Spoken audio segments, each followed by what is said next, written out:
बिस्मिल्लाहिर्रहमानिर्रहीम। अस्सलामु अलैकुम। इनकलाब इस्लामी के लिए हजूर सल्लल्लाहु अलैहि वसल्लम का तरीक़ाकार क्या था?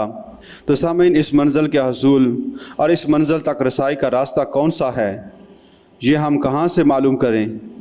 इस मामले में रहनुमाई भी हमें सीरत रसूल सल्लल्लाहु अलैहि वसल्लम ही से मिलेगी। ये बात अच्छी तरह जान लेनी चाहिए कि हर काम हर तरीके पर नहीं हो सकता। हर काम के लिए एक तरीका मुअय्यन है। गंदम काश्त करनी है तो इसका एक ख़ास मौसम है, इसी में आप काश्त करेंगे, आपको फसल मिलेगी, वरना बीज भी ज़ाया हो जाएगा, ख्वाह खलूस व इखलास कितना ही हो। फिर ये कि इसके लिए ज़मीन को तैयार करना होगा। ज़मीन तैयार नहीं की और आप गंदम के बीज बखेर आए तो क्या फसल मिल जाएगी? सामीन, मालूम हुआ कि गंदम के हसूल का एक नहज है, मनहज है, तरीक़ाकार है। अगर इसकी पैरवी नहीं करेंगे तो गंदम नहीं उगेगी। इसी तरह इस निज़ाम अदल व क़िस्त को कायम करने के लिए भी जो रसूलुल्लाह सल्लल्लाहु अलैहि वसल्लम ने कायम किया, वही तरीक़ाकार इख्तियार करना होगा जो जनाब मोहम्मद रसूलुल्लाह सल्लल्लाहु अलैहि वसल्लम ने इख्तियार फरमाया। अगर एक शख्स गलतफहमी में एक तरीक़ाकार पर अमल कर रहा है, वो अपनी जगह मुखलिस है, वो समझता है कि इसी तरीके से इस्लामी इनकलाब आ जाएगा, इस्लामी निज़ाम अदल व क़िस्त कायम हो जाएगा, तो खुलूस की बिना पर अल्लाह ताला के यहाँ अजर मिल जाएगा, लेकिन दुनिया में इसकी मेहनत कामयाब नहीं होगी। लिहाजा हमारा दूसरा शौरी फ़ैसला ये होना चाहिए कि हमें देखना चाहिए कि हुज़ूर सल्लल्लाहु अलैहि वसल्लम ने किस तरीके से इनकलाब बर्पा फरमाया, किस नहज से निज़ाम अदल व क़िस्त कायम फरमाया, किस तरीके से जुल्माना, इस्तिबदादी और इस्तेसाली निज़ाम को ख़त्म करके लियक़ूमन नासु बिल क़िस्त की मंज़िल तक रसाई फरमाई। जब हमारा ये शौरी फ़ैसला हो जाएगा तो अब ज़रूरत होगी कि हम सीरत तैयबा का गहरा मुतालिया करें और ये मालूम करें कि इस हदफ को हासिल करने के लिए हुज़ूर सल्लल्लाहु अलैहि वसल्लम ने क्या तरीक़ाकार इख्तियार फरमाया था।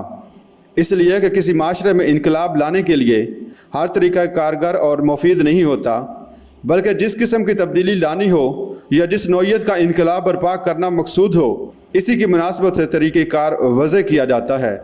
सामीन, एक मिसाल पेश करता हूँ। इश्तराकी इनकलाब का अपना एक तरीका है।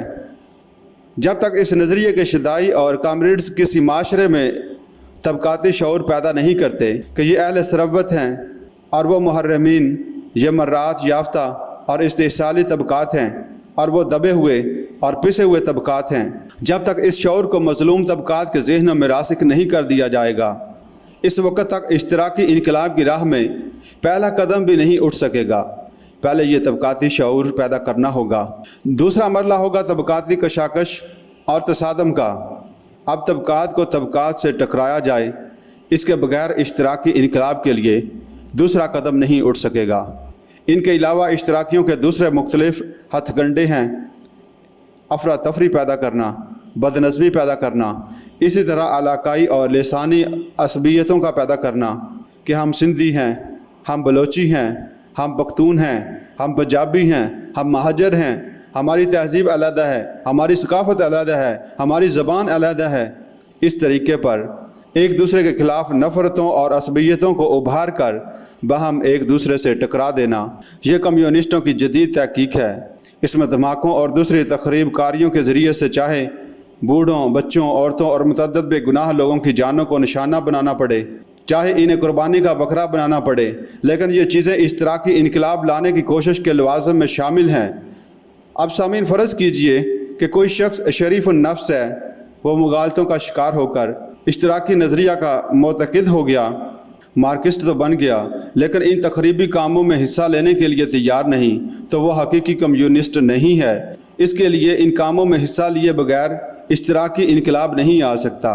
इसका एक तरीक़ाकार है, इसका एक सेट पैटर्न बन चुका है। इसी तरीक़े से समझ लीजिए कि इस्लामी इनकलाब के लिए भी सिर्फ़ वही तरीका मुफीद और मुअस्सर होगा जिस तरीके से हुज़ूर सल्लल्लाहु अलैहि वसल्लम ने इनकलाब बर्पा फरमाया था।